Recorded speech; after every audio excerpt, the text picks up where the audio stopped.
Okay, here's the problem that you're working on. X squared plus 10x plus 13 equals 4. First step, on the right side, it has to equal 0. On the right side, it has to equal 0.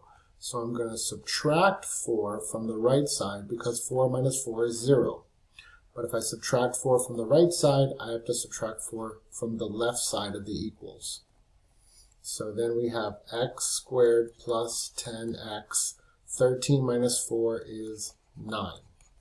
Okay, so that's step 1. That's step 1. You have to make sure it's equal to 0.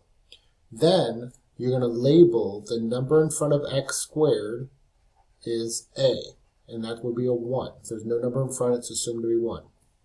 The number in front of x is b, and the number in front at the end is c. So in this case, a is 1, b is 10, and c is 9. Okay? Then we can plug into our quadratic formula.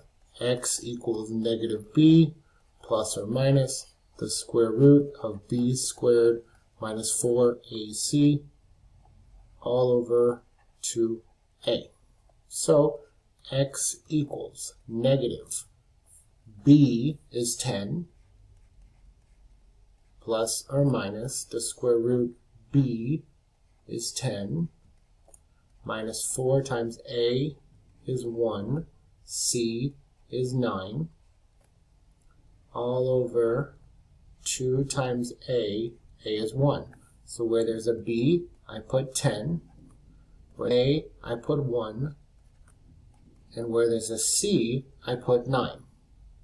Then we slowly solve it.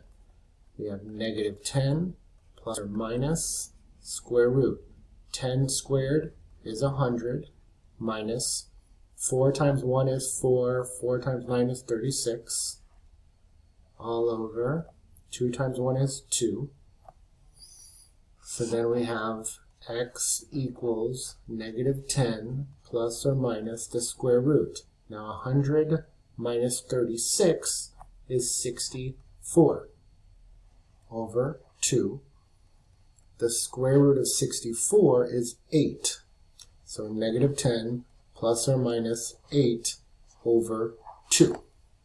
So notice we have a plus and a minus, so we have to do them separately. So we're going to do negative 10 minus 8 over 2 and negative 10 plus 8 over 2. Negative 10 minus 8 is negative 18 divided by 2, which gives you negative 9. And negative 10 plus 8 is negative 2. Negative 2 divided by 2 is negative 1. So your two answers are negative 9 and negative 1.